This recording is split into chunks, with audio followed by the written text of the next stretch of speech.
மிக முக்கியமான ஒரு ஆட்டம்.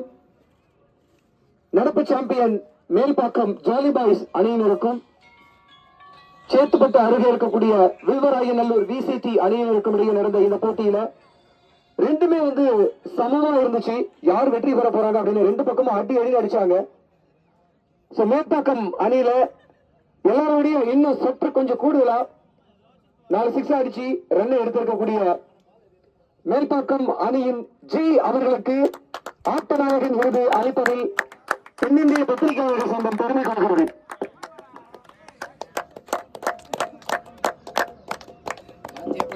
தென்னிந்திய பத்திரிகையாளர்கள் சங்கம் வழங்கக்கூடிய ஆட்ட நாயகன் விருது உடன் நியூஸ் தமிழ் பீலைன்ஸ் இந்தியா லோகோ பதிப்பிருக்கக்கூடிய ஒரு கீ செயின்.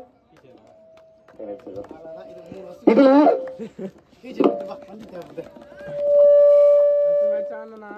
தோனி தோனி தோனி பறக்கக்கூடாது. தோனி அவர்களுக்கும் ஆட்ட நாயகன் விருது சமபங்கு இருந்ததுனால அவருக்கும் கீ செயின். தன்னுடைய அணி தலைவரா இருந்து அந்த தோனி எப்படி அணி வீரர்களை மகிழ்விப்பாரோ வாரி கொடுப்பாரோ அந்த மாதிரி இல்ல எனக்கு ஜி தான் முக்கியம் அப்படின்னு சொல்லிட்டாரு. ஜி அவர்களுக்கு ஆட்ட நாயகன் விருது அப்படின்னு கொடுத்துட்டு அவருக்காக இந்த கீ செயின்